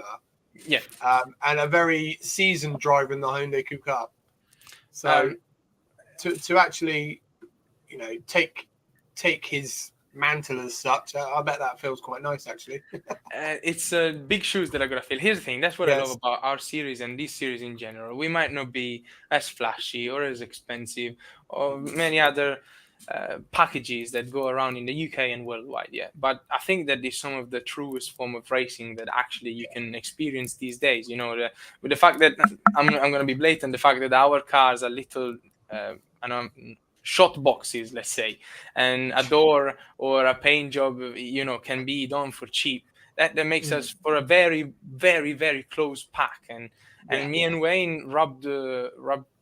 We didn't touch, but we get the chance to be racing each other. Even though I'm a rookie and I'm still learning compared to him, we got to race very close for the whole year, thanks to the budgets that these vehicles can. And I wish that we could find ways, like you guys are doing a great service, to bring more visibility. Because I think that there's some nice stories that happen every year in the background of the big motorsport spectacle that I think it's worth to find a way to tell a bit more, because in every series there's been fierce battles that we should talk about a bit more. I appreciate it. I mean, that is exactly why me and Steph do shout about Club Motorsport is the stuff that goes on. It's some of the best racing you'll ever see, some of the best friendships you'll ever find, some of the best, what's the word I'm looking for? Like proper battles, right down to the wire. And this is why we love it. And then at the end of it, you all get to have a little, there we go, laugh and a giggle and a. That's all of the guys. I'm gonna just quickly thank them all. There's Brian going from the right to the left. Brian and Jeremy Locke, our spanners and mechanics, head mechanics at Kersley. Sheila, my racing mum, and Alex next to her. Kersley family, absolutely lovely people. I don't know how they haven't tried to make me deport back to Italy yet, because they went way above what was needed. Alex even bought me yellow seatbelts because I moaned about not enough yellow in the cockpit at the start of the season. So that's the extent of the service that I received with them. And on the back, Jake Sylvester and his girlfriend, my mechanics as supporter. I like to tell that Chloe is my kid manager, because when I'm busy talking to Alex, she gives away the hats and the stickers that I prepare for the people that visit us. And then me and Wayne, loving each other, Uncle Wayne, Alvaro and Harvey, Alex's son, racing in JSCC, Harriet, and my fan number 1, Kevin, which this is one of my favorite pictures. I need to frame it. I love that. Yeah. Great picture of all of you guys together. But yeah, so obviously a very successful year for your good self. Yeah, and I owe a lot to you guys. Your support from everybody, every single partner, from Jeremy to Chris to even the guys that turned 7. I've been bothering in bits everybody throughout the year, waffling and sending silly gifts on the group chat, as you guys know. But the best thing that came out of this season was meeting Club Racing UK for the opportunity to race together at Silverstone GP, which for everybody listening, it's not something that happens that frequently. So it was a major opportunity for me, because this year otherwise I wouldn't have raced in the GP edition. And yeah, I met lovely people. The evening we ordered pizza in the Paddock, and chatting to Jake, chatting to Jeremy, seeing how marketing delivery works. Like these are the things that I hope that I can take for forever outside of that's exactly what it's all about. It's great to bring everybody together like this and have a good old chin wag and knees up, and also share each other's knowledge. As you say, Jake's, it was his first time this year. You know, we've done a few seasons now. You know, Chris and his expertise of what he can do. You know, setting up cars. I think that probably lead us quite nicely over to you, actually, Chris, because you know, you've had a pretty fantastic year, I would say. Would you not? Yeah, it's been another busy one, like it is every year. But probably the busiest man in motorsport, I would say.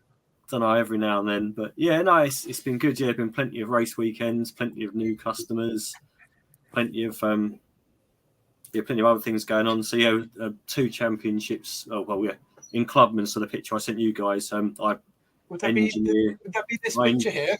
Yeah, I engineer those cars in Clubman's, and I get my hands dirty when I need to. So yeah, we had a guy called James Clark. He's on my left there. James has had a very good year. He's second in the Autosport national standings at the moment on joint number of wins with the leader. And he won the championship, got 4 lap records. So Clubman's has been going 60 years, and he got 4 outright lap records, quicker than anyone on those circuits ever. So yeah, he won CSP1, fairly convincingly. Matt finally won CSP2, so it's his 3rd year with us in the Phantom Racing team, so Alex's team. He's had a 3rd, he had a 2nd, and now he's had a championship win, and he took 3 lap records as well on the way in his class. So the Clubman's has been a really successful year. We got one guy signed up for next year already. He finished 3rd in the series this year, so he's stepping up with us. Clubman's that produced between the 2 of them 29 wins. I think there's 15 outright wins, and 29 between them. And then been doing other things. So obviously got the Ferrari Club Series. So we've got a series winner in that. The Clio guys, every Clio I set up got a trophy for the 5-1, and the other one got 2nd. Matt in his one, I think he got a lap record at every track he raced at in 750s with his. What else we do? And then I've got obviously the club racing cars, and I've also got like the other stuff, the GTs. So the Ferrari GT3 that got 3rd overall in Masters Endurance Legends this year. So there's about 35 cars I set up this year, I think it is, give or take, and 126 trophies the guys won between them, plus all the end of year ones. That's probably about 140 in the end. That is absolutely incredible, mate. I mean, well done to the drivers. Obviously, I play my part, but they've got to pedal it around. So well done to those guys. You need one next year. Yeah. Oh well, like I say, we always share with Chris's calendar. You have to be quick to get in with this guy, because the race weekends have nearly gone. Bookings, I've got 1 left for January. December's gone. A couple left for February. And obviously, like this year, been sponsoring you guys, who also supporting the ambassador program, sponsored you two. Where are you? So obviously, did your car and it did 4 laps, which is a shame, Nick. But we got a step up on it, didn't we? To be fair, for the 4 laps that it did go around Coombe, it felt bloody brilliant. Awesome. I'm glad to hear it. And then and we got a starting point on Steph. That didn't do too well. We got a starting point on Steph, so like to build the car in the time he did, and then for it to go out, not break down, and get a shiny thing, I think that's like a massive round of applause. Yeah. So we know where we're going with yours now, Steph, don't we? So we know what we've got to do with that. Yeah. Got a bit of an idea. And then the other thing of my year, as well as supporting mechanic and engineering cars, is now the coaching side of things. So I'm now a Motorsport UK qualified coach. In fact, I'm up there in 2 days, I think. Nice. I've been doing it, as you guys know, on the kind of down low bit. It's kind of if you knew, you knew kind of thing. So I took it to the next step. So as well as making your car faster, the whole philosophy of the business is make everything faster. So get your car faster, get you faster. And one of the, I do a lot of data and video coaching and normal engineering things anyway. And there was a lot of that in the Motorsport UK in the course. But there was some other things. There was like a big human element as well. And it was like, how to work with people and how you can get the most from them. So off the back of doing the Motorsport UK stuff, I've now taken it upon myself to do a sports psychology diploma. So to try and get more from the driver. Yeah. So I've started doing that.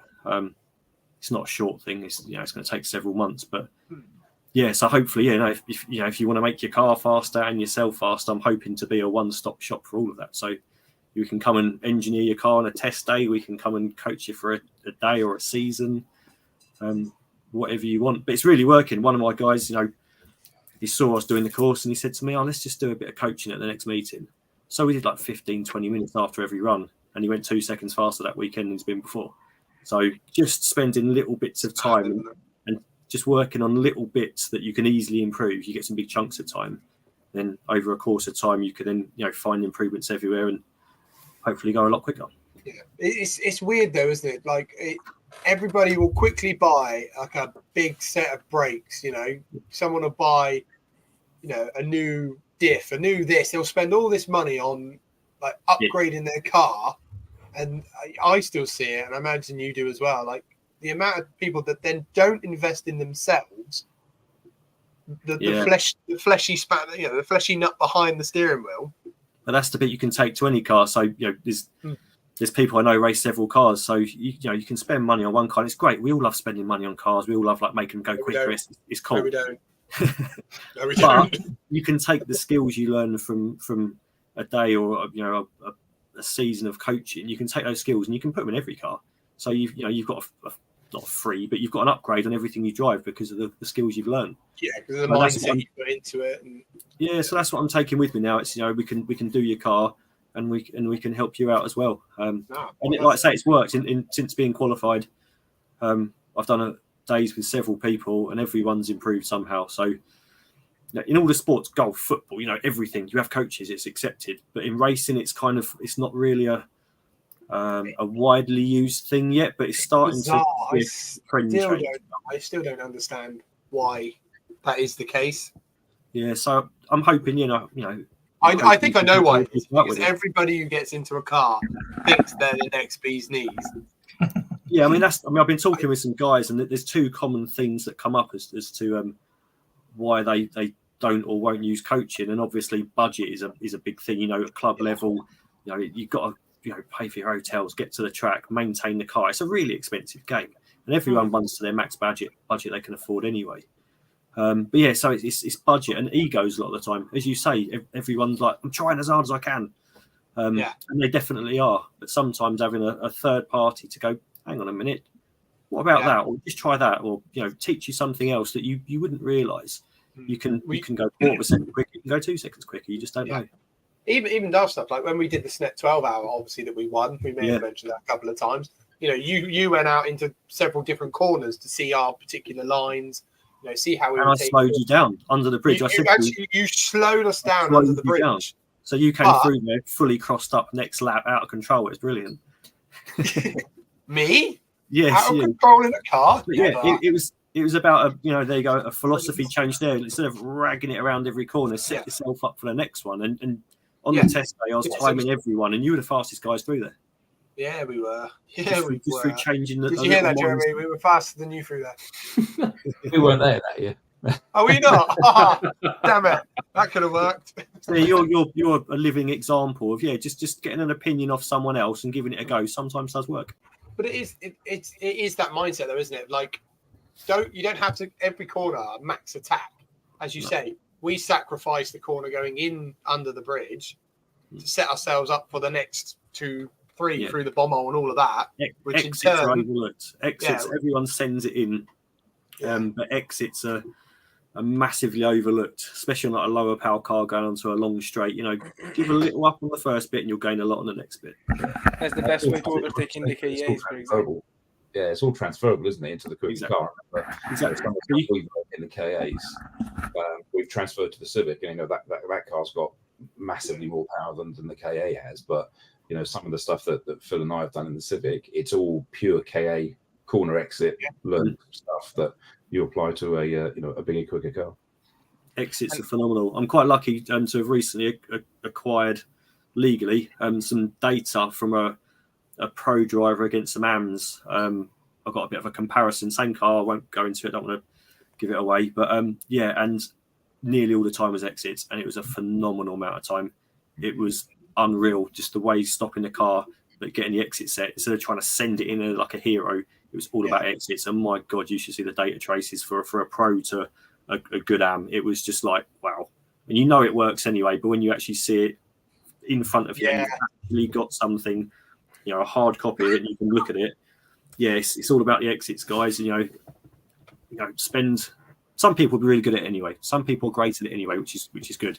But yeah, if you're burning out front tyres, understeering off the edge of the track on exits, try giving a little bit up before then, or getting the car turned a bit more mid corner and just getting the exits better. And there, honestly, the chunks of time in it was massive. So yeah, that's been a lot of my year is developing the coaching side. The setup side's been going well, obviously, anyway, for the last few years. So now it's like, right, the cars are fast. Let's make the people faster. Let's make the people fast as well. Yeah. Wow. I look forward to that next year as well, then, because I am actually going to try and get at least one race out of my Vectra next year. Yeah, we've discussed. Obviously, I've discussed with you two a couple of ideas for next year. So yeah, we'll talk about that another day. But hopefully we can help ambassadors more. Oh, brilliant! That'd be good. What, now that we're leaving? What the heck? I can't do everything at once, mate. Give me a break. But just as I say, you guys are flocking, are fleeing the nest, but there will be another set of people right behind you. You're still there, guys. I mean, it's like, I've said to all the other ambassadors, the discount and the offers you've had with me this year, it applies for lifetime. So any ambassadors, even after you've gone, it's all the same. You'll get the same deals from us. It's something we don't let the ambassadors know until the end of the year. It's the end of the year now, so you are part of this family for the rest of time now. Yeah, so all the offers with me you'll have for whenever you want them. So it wasn't just this year. As much as you won't be our key ambassadors for next year, you won't be far away. Don't you worry about that. No, good.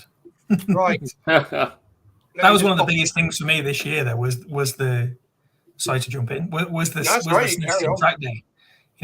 We'd obviously been pretty fresh into a front wheel drive car. Having never really driven a slow front wheel drive car fast. You can kind of underestimate the amount of focus and stuff that needs to drive a slow car like that fast. Yeah. I mentioned Matt a few times. The consistency that the kind of top drivers like him have got into every corner, the exits, the entries, it's just phenomenal. And in the Snetterton track day when we was there, I'd got Chris kind of walking around the circuit, giving me pointers on different lines to take and doing this, that, and the other. I got Nick from NGM as well. He was sat next to me, giving me a load of pointers in the cockpit. It was brilliant. It just brought me on, it brought me on so much within one day. So if you're thinking about going for an ambassadorship, do it. What you're thinking for, just apply. The camaraderie that the ambassadorship this year has brought together with these guys has been amazing. I mean, this is only the second year we've been involved with it, but I have to say that the kind of the team within a team that these guys have produced has been, and I guess circumstances has helped with that because you've been at the same tracks a few times with each other. But yeah, it's been a real team spirit on the mad WhatsApp chat board. I sometimes the photo we got at Silverstone. The what? Sorry. The photo the three of us got at Silverstone. Nobody shared that. I don't even know if I've got it somewhere. Oh, where's that? I think I've got that. Yeah. I forgot we actually been racing. Someone ping it up and we can get it up there. Nobody sent us that. Just quickly, whilst it's here, Stuart Donovan's commented in the best time money he's ever spent was on some coaching. Well, there's a great example because he win track day championship outright this year, which I'm obviously not happy about because he beat my guys. But well done, Stuart. You did an amazing job. Yeah, fully deserved it. So yeah, well done. And I have to say, in Stuart's defence there as well, I raced against him in TDT last year. He's a rapid driver. He knows what he's doing with that car. And despite the extra ballast that got chucked at him this year, some of the other teams having a bit of a moan about how quick he was, he still went and beat them all. So good on you.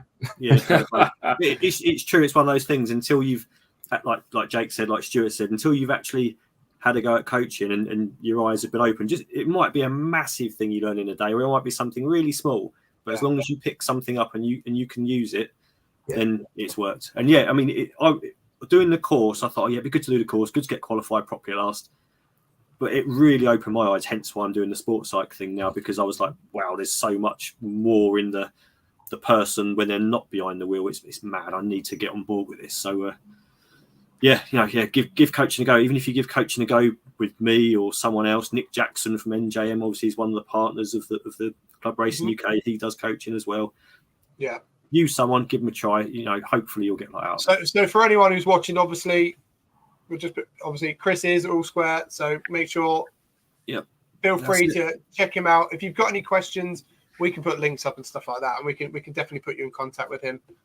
And as you say, another one of our partners is NGM Racing. Doesn't come up very well on that background there, but so there's plenty of people out there that can help you. Obviously, we can recommend some fantastic guys for sure. What we will do, we'll pass over to Jeremy now, because we've all been sat there very patiently. We're an hour and 32 minutes into this show. It's mad. You were obviously just mentioning that you were doing Track Day Championship and stuff like that this year in this. So we've raced the Civic in Track Day Trophy this year, but we've sponsored, as marketing delivery, we've sponsored screen tops on TDC and TDT. So the marketing delivery and voice box logos have been on about 100 cars, I think, this year, all in. Which because we do, yes, we do it. It's our hobby, it's our passion, but it's our business as well. So marketing works in automotive. We work with car dealers and garages. There you go. That's us. There we go. That's you guys there. But we do it to get our name into the automotive industry, because it's the industry that we work in and we love, and that I spend too many evenings at awards dues for. The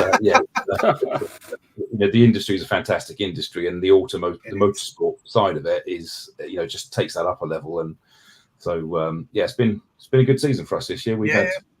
We've had our car in Track Day Trophy. We've done a bit of BRSCC Club Sport Trophy in it as well, and fielded some kind of solo races in it while I was off in France for the Rugby World Cup. And we've had a decent season. I couldn't keep up with that. Literally every time I saw you, you're like, I'm off to France again. I'm like, what?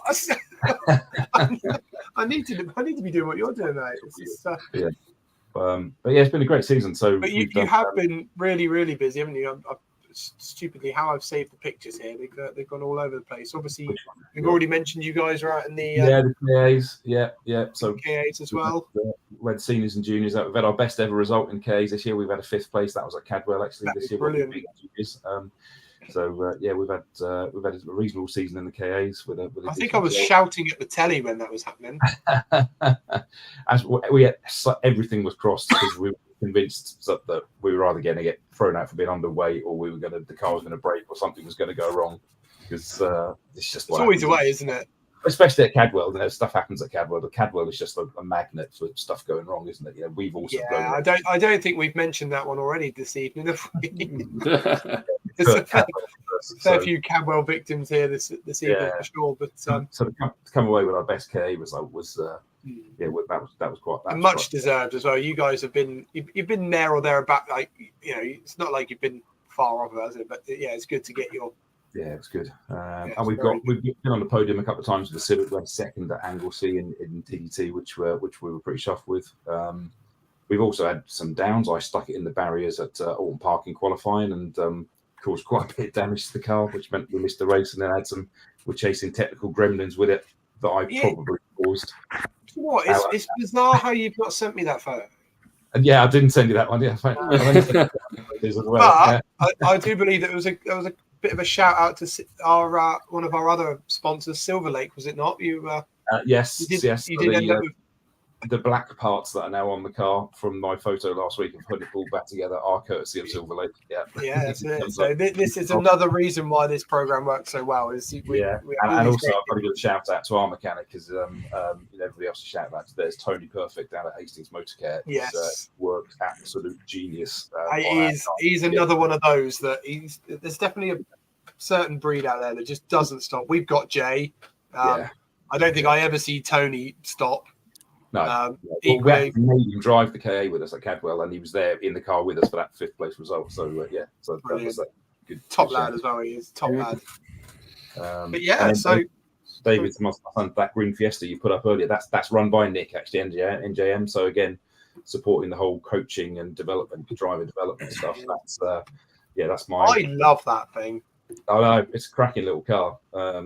But again, it's got David into driving something a bit quicker than the KA, but working with Nick on some coaching with him in that car. He's got quicker every time for every race, and we've started looking at the AIM data to look at splits and theoretical lap times, just so he knows where he can go with it. So that whole driver coaching piece, whether it's Chris or Nick or whoever it is, can't can't recommend it enough. You know, I do a bit with a lady called Caitlin Woods, who's a kind of XW series driver, who works with Open Track, and so yeah, we get some coaching. Me and Phil get some coaching with her when we go out, and you know, no matter who it is, you get the right driver coach sat with you. Yeah, the times will. It's definitely worth doing for sure. But so yeah, so it's been busy years all round for everybody. Yeah. Like I say, I'll be honest, I'm clock watching a little bit, so we'll just quickly pop back to the. Look at that! As a cheers for Stuart there. There he is. Team effort again. It does show, doesn't it? You need a good team of people around you. But yeah, let's just move on. Obviously, 2024 is knocking on the door. We are 2 days away from December, and the dreaded lead up to something that happens in about 25. The best time of year ever. I'll get some time off. You don't get time off. I'm having 2 weeks off. Have you booked 2 weeks off? Yeah, that's it. No. That's it. I'm done. Yeah, we're having 2 weeks off. I had a week off in March, and that's it. So we're having Christmas off. Man, no, I don't blame you for that one. Yeah. But yeah, so obviously we are leading up. So there is obviously 2024 plans ahead. Does anyone want to share their 2024 plans, or is it all hush top secret for the moment? What we got planned, team? Same as this year, plus the thing that I sent you a picture of earlier. Yes. Yes, that's very nice. That'll be the end of the year. That's the engine's coming out at the moment. So end of the year. I'll put some stuff up when I can. That's my material for my alone time later. Hey. Yeah. Hopefully, I'll be allowed to share it next year. So there's the normal stuff past that. It's past 9 o'clock now, so Steph's gone for the smart. Well, it made me laugh. Obviously, we got a particular picture from yourself earlier on, Chris, and I was like knee deep in some catering equipment. I don't know what Steph was up to, and then you're sending us pictures of this very, very, very cool. Best thing I've ever worked on. It's ridiculous, but yeah, pictures next year when I can. Yeah, when I'm allowed to. But yeah, I think even the wife agrees. She means me, not the car. Are we still on about cars? Yeah, I'm just losing track a little bit. Yeah. Okay, perfect. Your wife jumping in, Nick, literally loving the situation. I'm like, I don't know what pic I was supposed to send before. That's how we all met anyway, but that was a while ago. Hey, I won the same picture then. So that would be good. One question, I don't want to put you on the spot, Chris. Are you going to be at a particular event that we'll be at next year with our car? Yeah. Oh, yeah, that one. Yeah, so yeah, we'll have the Super Tour back out. So nice. Yeah, the 406 will be back out. Unfortunately, it's clashing with Clubman's, which is a shame. So I've committed to the Super Tour already. So yes, I will be at that. Obviously on hand for you guys as well if you need any advice. Just a push, Chris. That's all we need. Yeah, that's right. Yeah, no, yeah, we'll be there again. Yeah, that went well. So you say that I'm not putting an engine back in the Vectra. It's going to be pedal powered.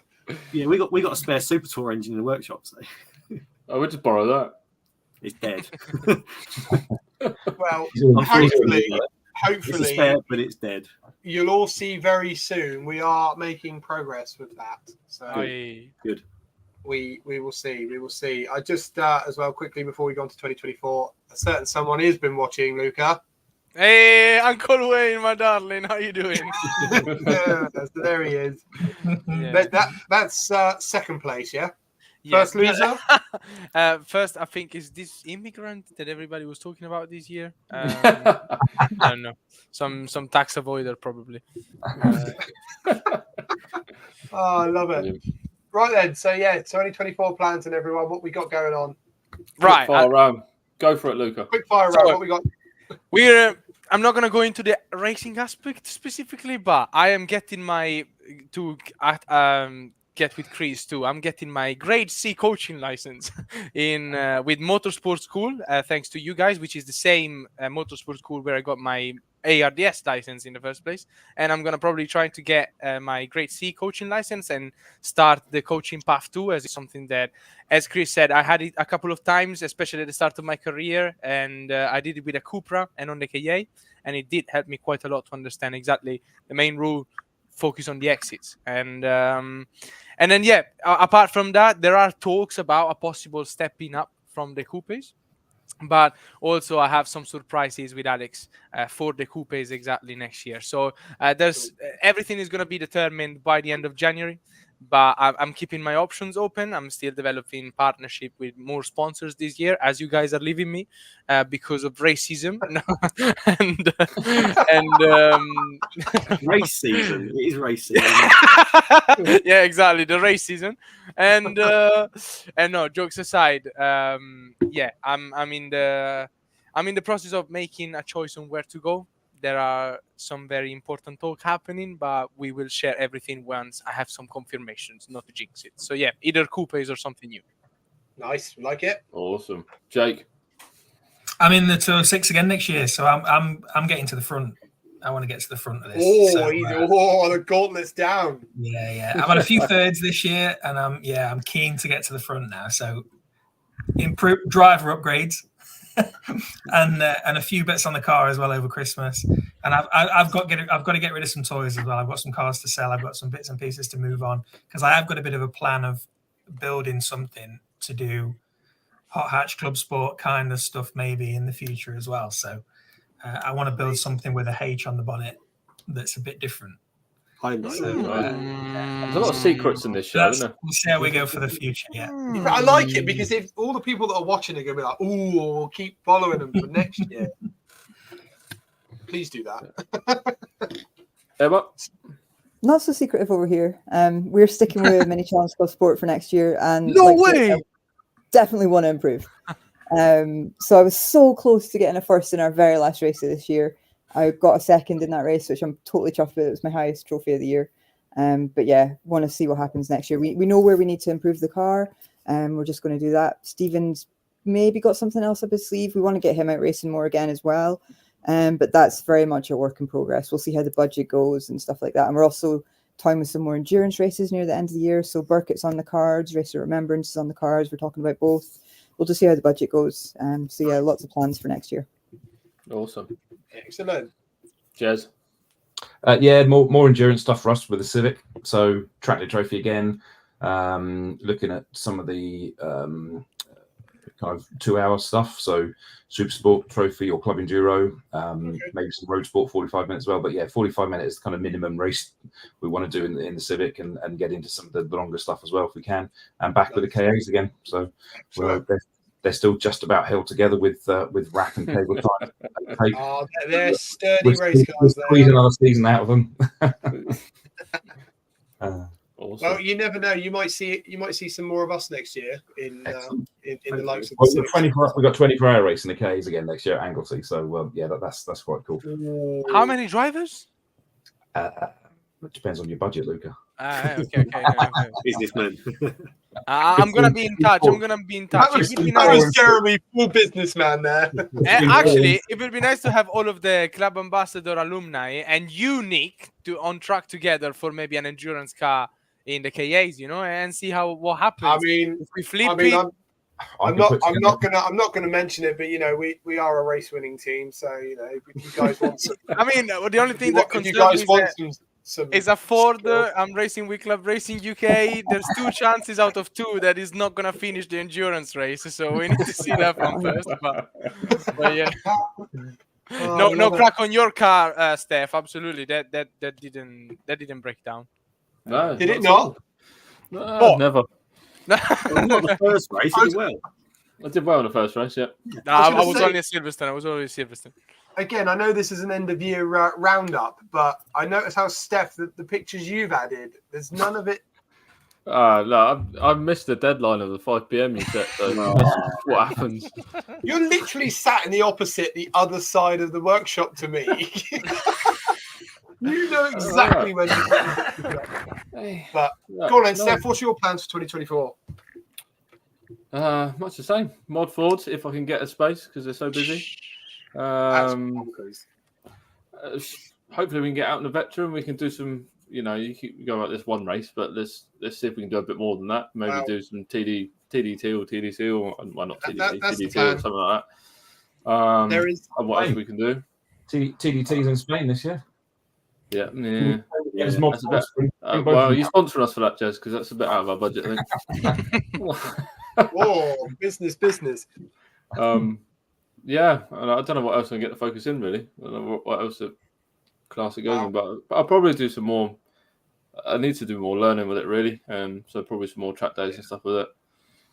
Try and fit in Chris's busy schedule. Do some of that, and Yeah, I mean, there's a lot of weight to come out of that car, isn't there? Still, so there's things. There's a lot of time in that car. That's got real potential, real potential. Yeah, massive. It 100% needs a diff. It's like when I was driving around Silverstone. Obviously, they're quite long, sweeping corners. And I was getting on the throttle and then having the time to look in the wing mirror and just see dirty, great big lines behind me where I'm just spinning up the tyres. So that definitely was not helping my issues around Silverstone. But yeah, there's some other cool bits that we've got in the works to try and make it that bit faster and repair it. Yeah, reattach the wheel. Yeah, reattach the wheel. Yeah, that's It did make me issue laugh number one. on the Burkett chat. Everybody's saying, "Oh, we're taking Peugeots to the Burkett. Everything's going to break," and the Peugeot finished.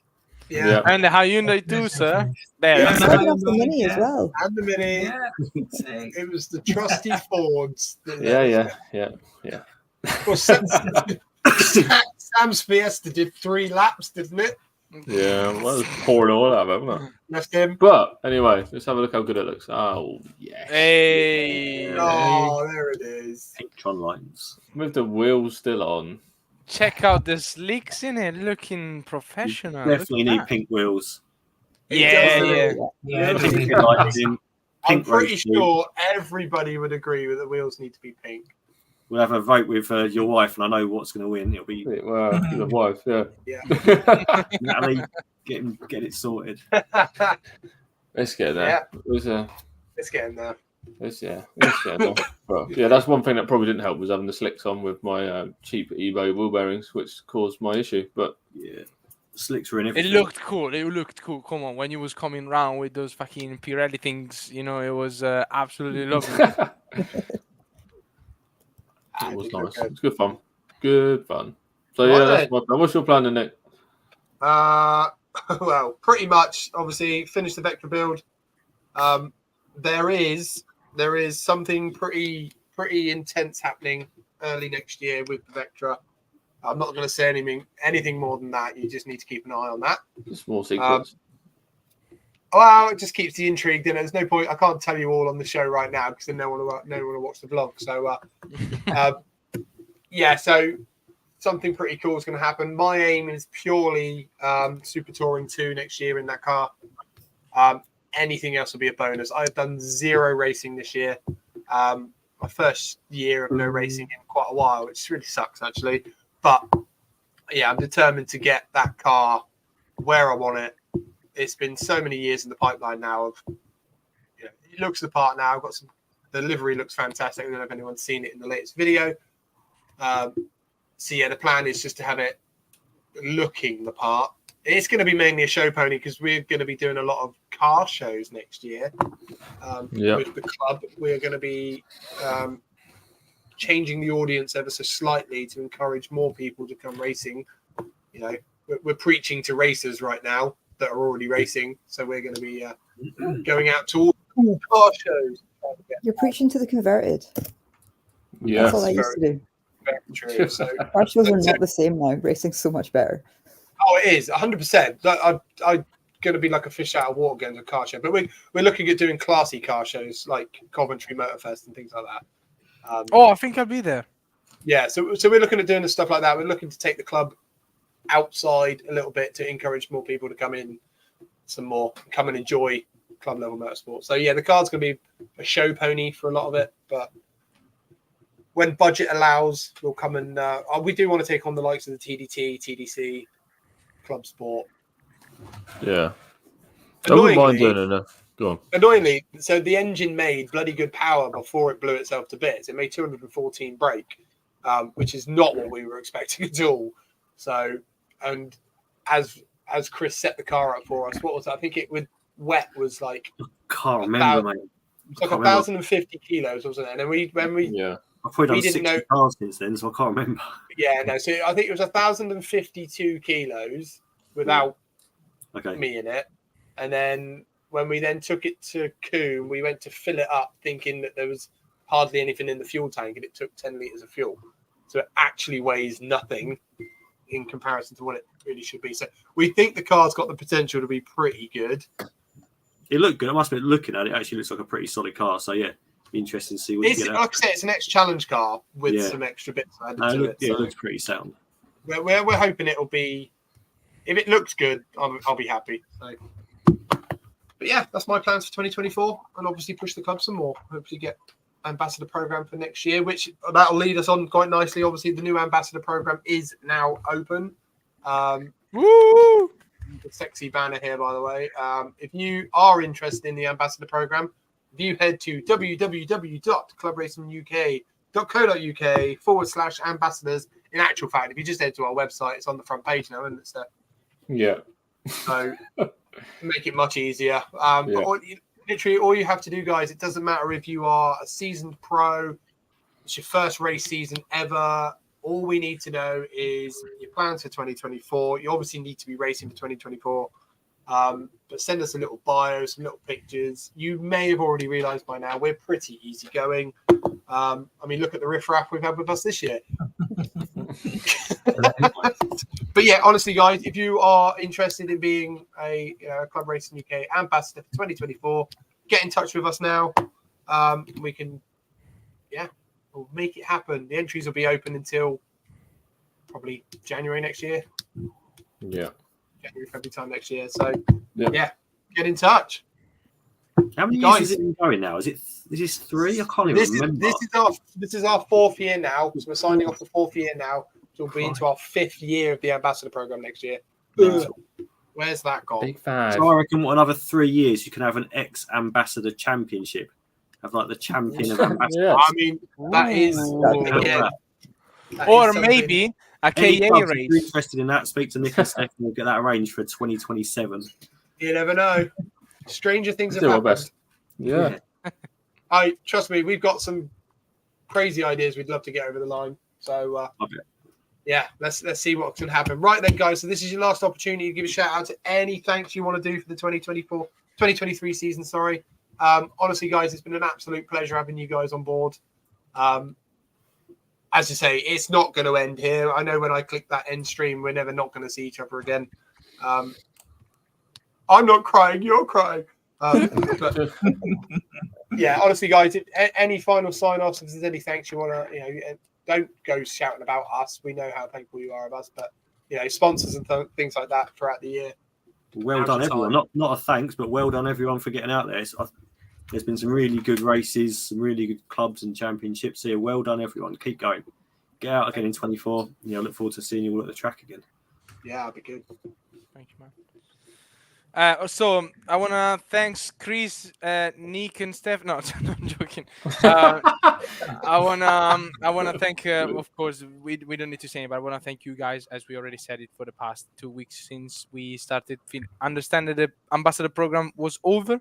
I want to thank Kersley Motorsport, of course, and the whole Hyundai Coupe Paddock for the great season and the great show that they try to bring into club racing. I want to thank Avistic Customs for sticking up my livery last year, and Forza Performance for being my supporter and one of the longest sponsors that I have for a long time. And yeah, shout out to Baby Richardson. Hopefully to see him on a go-kart very soon. To Emma and the whole guys at Wolf Trucks, which is only you and Steve. So I hope that everybody's all right. And I hope to see you all on track next year so that we can chat a little bit and I can bother you as usual. Thank you, Jeremy, and everybody for putting up with me. And good luck to all the future ambassadors, because you're in for a ride, honestly. It's going to be a fun one. Your engine will probably blow because that's what happens. But, that's a different story. Either crash it or blow it up. Exactly. I mean, once you get into the ambassador program, you get the 360 package. Never raced before, you're going to get a podium, destroy your car, sponsorship, media. You know what I mean? To be fair, this did pop up, and I didn't bring it up earlier for you, Luca, but it's... I signed an NDA with myself. I can't really disclose the information. I can't really disclose this information. So yeah.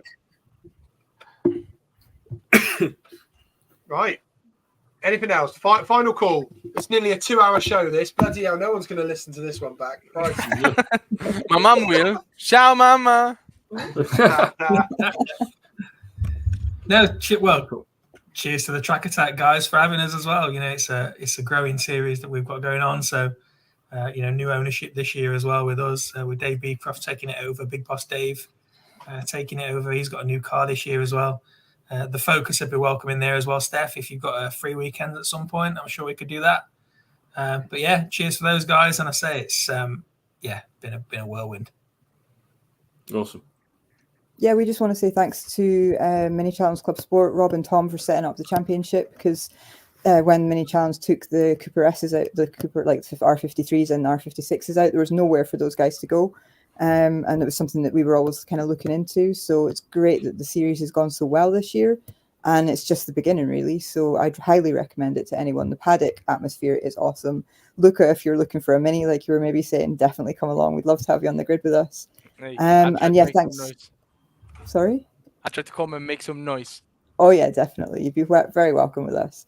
And yeah, just thanks to everybody who sponsored us this year. RG Motors, DH Automotive, Gripper Diffs. There's far too many to mention. Ellie, Mini. You guys have helped us out all loads. And of course, big thanks to everyone in the ambassador program. Like, you know, it's been so great to work with all of you, like meeting Jake and Luca at the tracks randomly when we didn't even know you guys would be there. All your sponsors who've been helping us out as well, like PBS, they've come through for us twice now with giving us some breaks this year and like helping us out at really short notice as well. So that's been really appreciated. And just for the atmosphere, like, you know, for the next year's ambassadors, you may have your issues, but these guys are here to fully support you. So, you know, it's a great teamwork and it's awesome. So highly recommend signing up. Thank you very much. Right then. Guys, it's been an absolute pleasure. Thank you so much. Oh, you signing off? What? You can sign off. No, I'm not signing off. We've got some bits to say. We can't sign off quite yet. Sorry. Right, guys. Quickly. As Black Friday, that's over. Cyber Monday's over. PBS's 20% deal is now over. We are the only place that can offer discount on PBS to our members only. So if you're a member, you can get 10% off PBS brake pads and fluid. So if you're not a member, get a member and you can get yourself 10% off PBS. Keep an eye out on our social media. We're going to do some Christmas discounts and bundles. On the clothing side of things, you'll have to be quick to get it in before Christmas, but they'll be going up. So we're doing some hoodies, T-shirts, beanies, bundled up for a different price, but we haven't figured it quite out yet. So it'll be happening soon. If you need tools, Kilda, we do a full range of Kilda tools. Again, if you're a member, you get big discounts and all that kind of stuff. If not, just send us a message and we'll sort you out a good deal anyway. But their stuff is absolutely awesome quality. So the half-inch impact gun I've got is tiny, weighs a kilo. It is absolutely tiny and does my wheel bolts all the time. And I don't know how long I've had it now, Nick, but I still haven't even charged it yet. But I've used it a lot. You're not? No, I still haven't charged it. You even had Luca running around the garage with it. It was, playing Army Men with it for about an hour. And I still haven't charged it up. So yes, make sure you check us out for that. Any stuff you need, obviously we can help you out. And yeah, go buy some merch. It's the second show in and he's on it already. Mate, it's all about the brand. Everyone loves a bit of merch, don't they? There's all sorts of other stuff it's on there. It's nearly Christmas, buy some merch. Yeah, everyone loves a bubble hat. It's getting cold, isn't it? It's bloody cold, actually. Look, some of us have... Yeah, you got no hair, have you? Is that a choice? Choice, is it? Temperatures. Oh, okay, temperatures. Cool. Yeah. Bloody hell. Second show in, it's 2 hours long. Yeah. You can wrap it up now, Nick. Wrap it up? It is wrapped up. I've never wrapped it up. I'll wrap it up. You must have a button or something, press, Nick. I have got a button. I was just referring to the wrapping it up bit. For anyone who doesn't know, I've got 4 children. Yeah. Right, guys, honestly, this has been a fantastic show. It's been so good to have you all in. And throughout the whole year, it's been brilliant. Honestly, thank you, everyone who's been watching. we've had a really, you can't see it, but right there, we've had a steady watch group of people. They've either fallen asleep with their phones on or what, I don't know. But honestly, guys, for our second show back, it's been so good. And I think the fact that the live show is back, I'm well happy with. So honestly, guys, thank you massively to Jake Richardson, Jeremy Evans, Emma Dawson, Lucas Ticini and Zanola, and Chris Pratt of All Square Racing Road. Honestly, guys, it's been a fantastic year. Thank you to all of our partners. And we will see you in 3 weeks for the Christmas special. Beautiful. Catch you next one, guys. See ya. Yeah, Bye, guys. Thank you for Bye. everything. Bye. Bye, guys. Thank you. Bye-bye.